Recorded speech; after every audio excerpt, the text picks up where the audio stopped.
नमस्कार प्यारे बच्चों।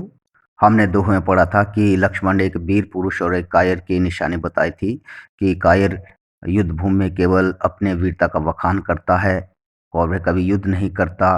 तो इस तरह उन्होंने परशुराम पर व्यंग्य किया। तो लक्ष्मण आगे परशुराम पर व्यंग्य करते हुए कहते हैं, तुम तो कालू हाँक जनु लावा, बार बार मोहि लागे बुलावा।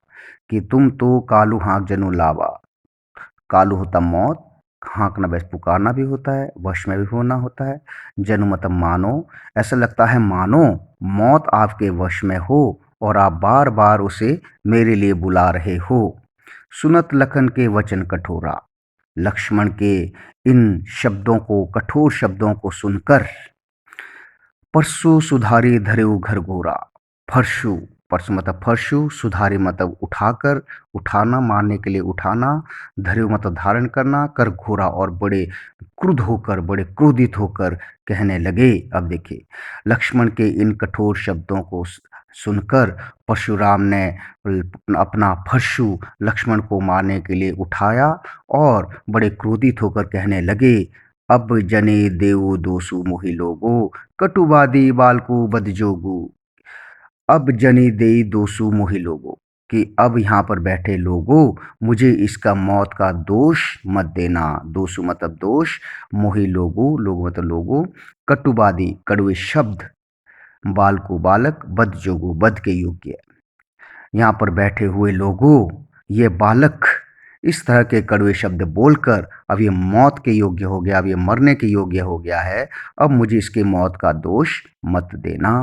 बालक बिलो की बहुत मैं बाँचा, अब यह उम्र निहार वह साँचा।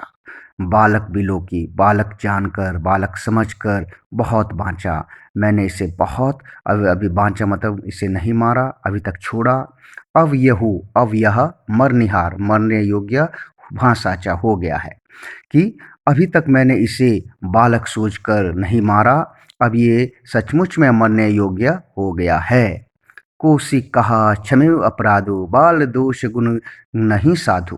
अब देखिए, कौशिक विश्वामित्र कहा क्षमेव अपराधो, जब विश्वामित्र ने देखा कि परिस्थिति बहुत गंभीर होती जा रही है, परशुराम कभी भी युद्ध कर सकते हैं, तो उन्होंने इस परिस्थिति की गंभीरता को देखते हुए कहा, क्षमेव अपराधो, क्षमेव मतलब क्षमा, अपराधो मतलब अपराध, बाल दोष, बाल मतलब बालक, दोष मतलब दोष, गुण मतलब अच्छाई, दोष मतलब बुराई, गुणहीन न साधु, एक साधु को, एक महात्मा को बच्चों के गुण दोष पर ध्यान नहीं देना चाहिए। अब देखिए, परशुराम की क्रोध को शांत करने के लिए विश्वामित्र कहते हैं कि एक साधु को, एक महात्मा को, एक ज्ञानी को बच्चों के गुण दोष पर ज़्यादा ध्यान नहीं देना चाहिए।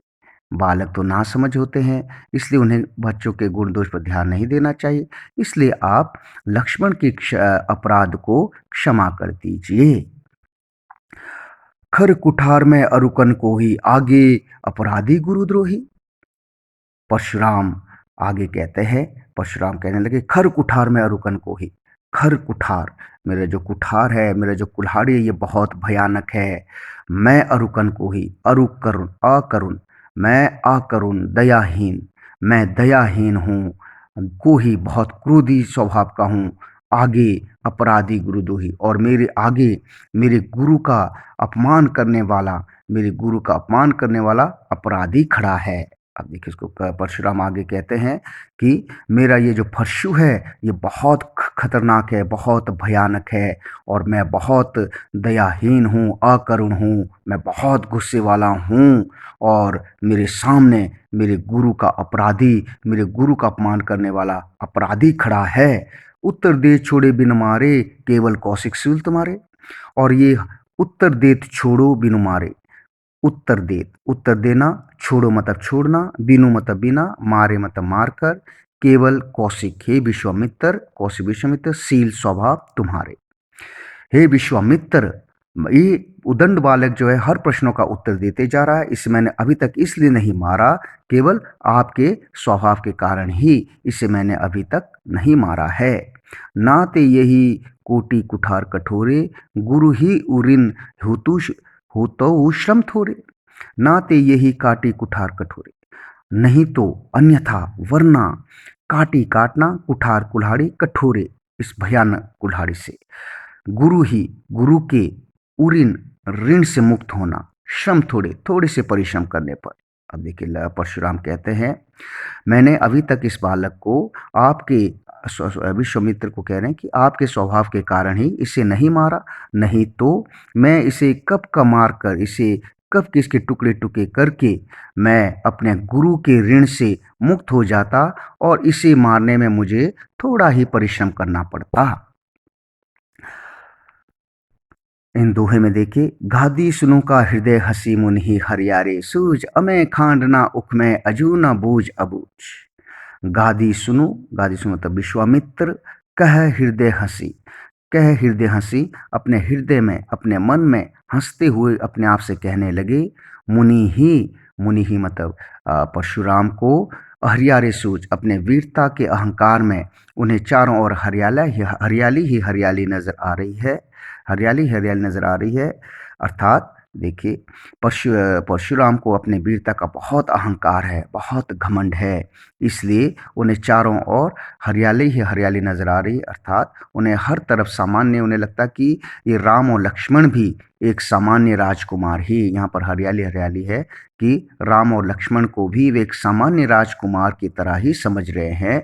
इसलिए परशुराम की बातों को सुनकर विश्वामित्र मन ही मन हंस रहे हैं।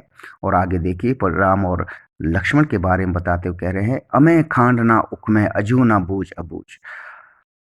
अमेय खांड, अमेय होता है तलवार, लोहे के बना हुआ खांड वैसे तलवार भी होता है, खांड वैसे चीनी भी होता है, शुगर को भी कहते हैं। तो खांड में देखिएगा श्लेष अलंकार है। खांड तलवार बनता है, लोहे का भी तलवार, लोहे से तलवार बनता है। और उख में होता है गन्ना, गन्ने से शुगर केन से जो है चीनी बनाई जाती है। तो यहाँ पर गन्ने से भी खांड तैयार की जाती है और लोहे से भी खांडा तैयार किया जाता है, अर्थात तलवार बनाया जाता है।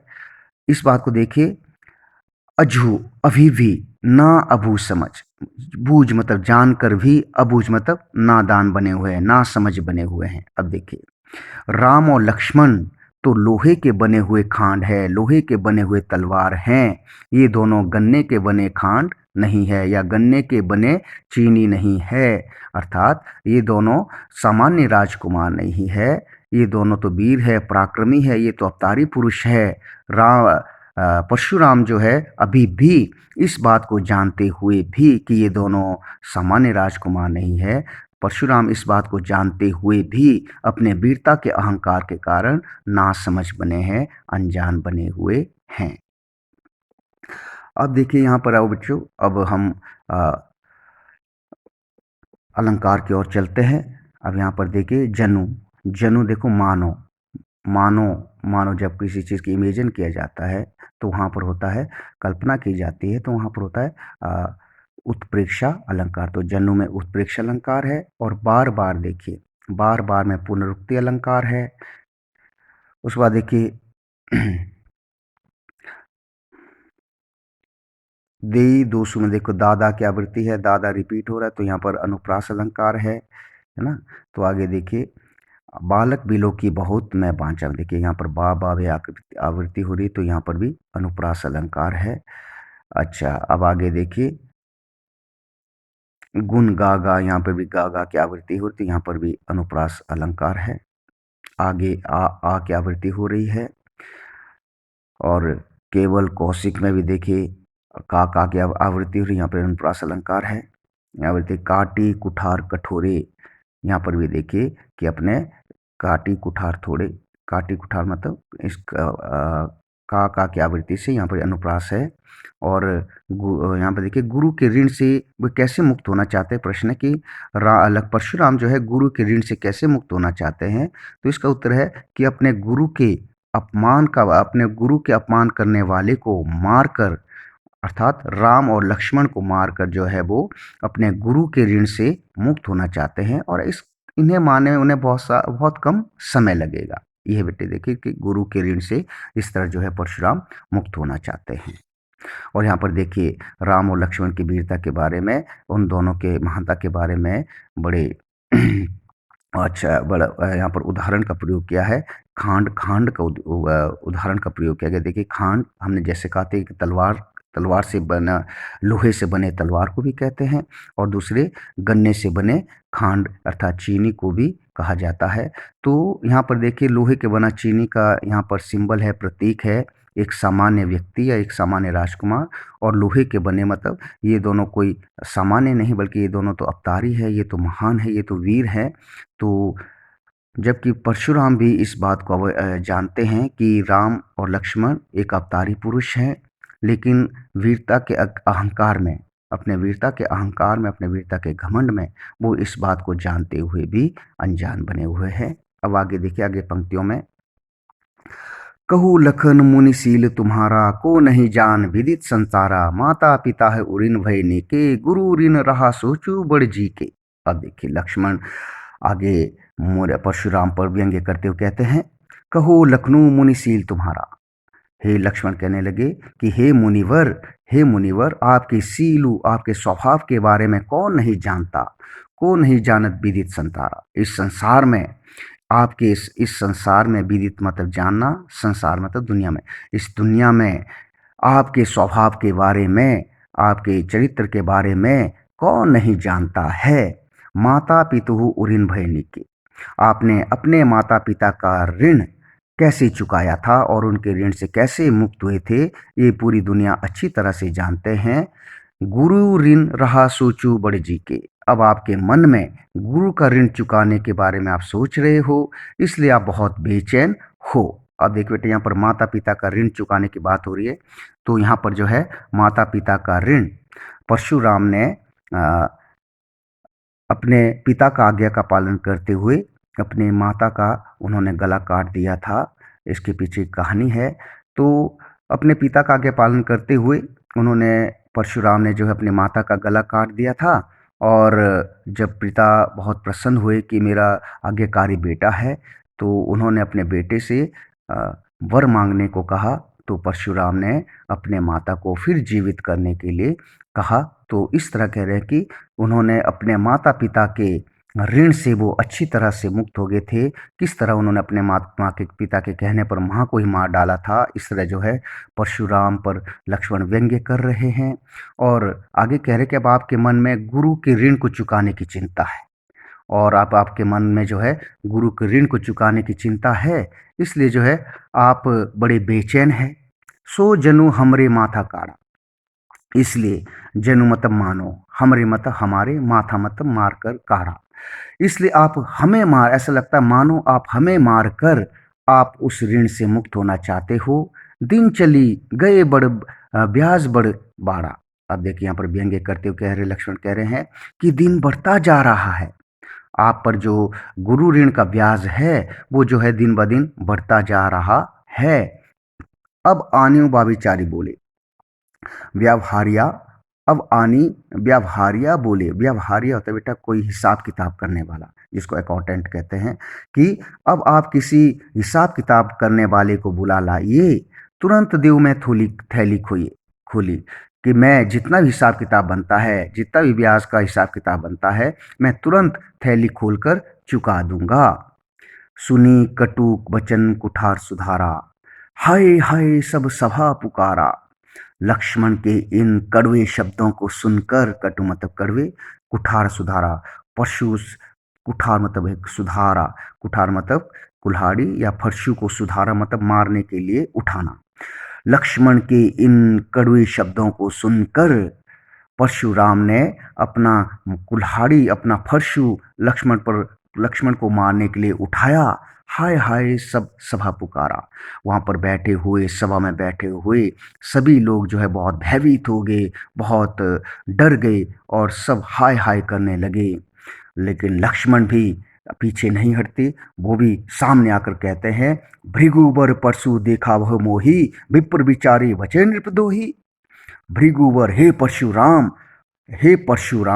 फरशु दिखावा मोई, बार बार मुझे तुम ये फरशु दिखा रहे हो। विप्र विचारी ब्राह्मण, विप्र होता ब्राह्मण, विचारी समझकर, बचे नृपदोही बचना, नृपदोही राजाओं के दुश्मन। हे राजाओं के दुश्मन, हे नृपदोही, मैंने भी ब्राह्मण सोचकर तुम्हें अभी तक नहीं मारा, विप्र ब्राह्मण, कि मैंने भी ब्राह्मण सोचकर अभी तक तुम पर हाथ नहीं उठाया, तुम पे अभी तक वार नहीं किया। मिले न कभू सुबट रनगाड़े, द्विज देव घरी के बाड़े। लक्ष्मण कहते हैं मिले ना कभू, मिले नहीं कभी, सुभट योद्धा, महान योद्धा, रन मतलब युद्ध क्षेत्र में, द्विजदेव, द्विज देवता, हे ब्राह्मण, हे ब्राह्मण, घरी के बाड़े, घर मतलब घर, घी के बाड़े मतलब घर के ही शेर होना। यहाँ पर देख रहे हैं कि हे ब्राह्मण, लगता है युद्ध क्षेत्र में कभी वीर पुरुष से तुम्हारा सामना नहीं हुआ। हे ब्राह्मण, लगता है तुम तो अपने घर के ही शेर हो, तुम तो अपने घर में ही वीरता दिखाने वाले हो। अनुचित कहे सब लोगों पुकारे। वहां पर जितने भी लोग थे लक्ष्मण की इन बातों को सुन पर कहने लगे कि लक्ष्मण ठीक नहीं कह रहे हैं, ये लक्ष्मण सही नहीं बोल रहे हैं। जब परिस्थिति की गंभीरता को देखा, जब परिस्थिति बहुत उग्र हो चुकी है, युद्ध के स्थिति पर पहुंच चुकी है, तो रघुपति शयन ही लखनऊ निवारे। तो रघुपति राम शयन ही आंखों से लखनऊ, लक्ष्मण निवारे मतलब शांत रहना। तो राम ने देखा कि परिस्थिति बहुत गंभीर हो चुकी है, बहस इतनी उग्र हो चुकी है कि वो युद्ध की नौबत आज आ गई है। तो राम ने लक्ष्मण को जो है आंखों ही आंखों से शांत रहने के लिए कहा। अर्थात कहना मतलब कि राम ने लक्ष्मण को आंखों ही आंखों से चुप रहने के लिए कहा, शांत रहने के लिए कहा। अब देखिए बच्चों, इस दोहे में यहाँ पर तीनों पात्रों के चरित्र के बारे में बताया जा रहा है। लक्ष्मण के चरित्र के बारे में, लक्ष्मण के शब्दों के बारे में, भृगुवर परशुराम के बारे में और राम के बारे में। अब देखिए, लखन उत्तर आहुति सरोस भृगुवर कोपु कृषाणु, बढ़त देखी जल सम वचन बोले रघुकुल भानु। अब देखिए लक्ष्मण के उत्तर, जैसे हमने देखा, आइए पहले देखिए, भृगुबर कोपु कृषाणु। भृगुबर मतलब परशुराम के कोपु, कोपु मतलब क्रोध, परशुराम का क्रोध, परशुराम का गुस्सा, कृषाणु, कृषाणु तो आग या अग्नि के समान है, सरिस मतलब समान।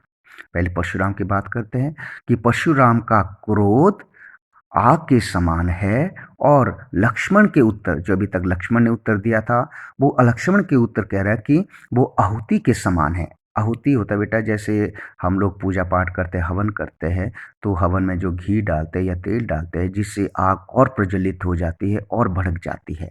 तो उसी तरह कह रहे हैं कि लक्ष्मण के उत्तर आहुति के समान है, घी के समान या तेल के समान है, जो लक्ष्मण के क्रोध रूपी अग्नि को यहाँ पर और ज़्यादा भड़का रहे हैं, और ज़्यादा बढ़ा रहे हैं।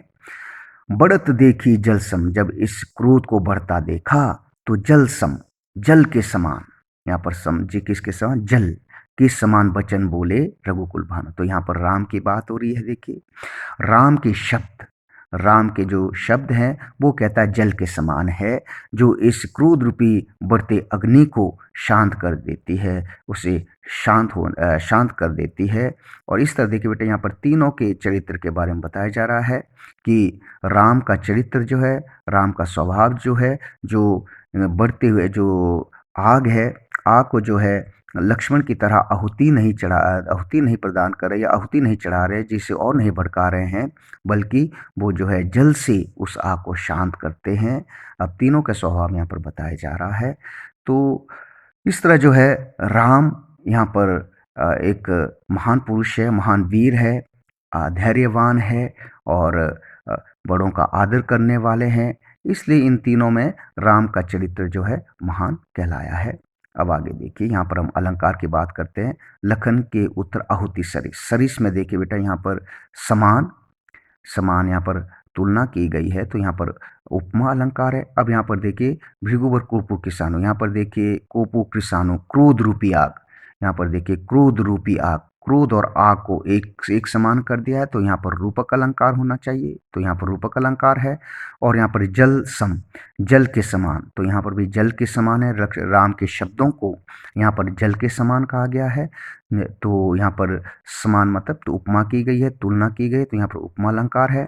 और जल में देखिए, जल का एक, जल का अर्थ पानी होता है, एक जल का अर्थ हाथ जल जाना, जैसे जलना, वर्ण होना, और दूसरा क्या होता है, जैसे ईर्ष्या करना। तो यहाँ पर देखिए जल में श्लेष अलंकार है। तो यहाँ पर देखिए बच्चों इस तरह जो है इस दोहे में तीनों के स्वभाव के बारे में बताया गया है। अब यहाँ पर देखिए इन इन पंक्तियों में देखिए अलंकार है।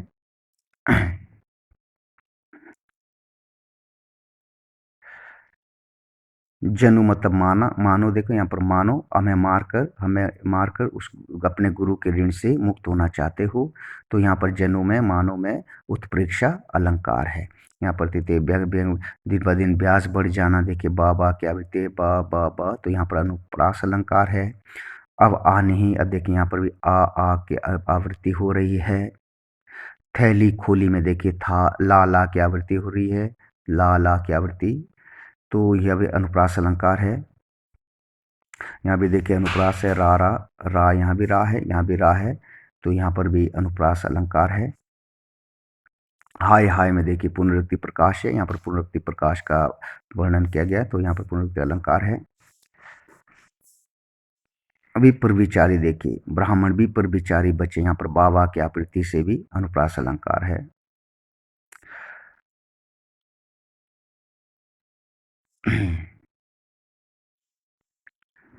अच्छा, इस तरह देखिए बेटा ये एक खूबसूरत प्रसंग बन पड़ा। इस तरह जो है राम ने जो है परशुराम के क्रोध रूपी आग को अपने शब्दों के द्वारा जो है शांत किया, और अंत में परशुराम को भी अपनी गलती का एहसास होता है, और ये वाक्य जो है, ये प्रसंग जो है यहीं पर समाप्त होता है।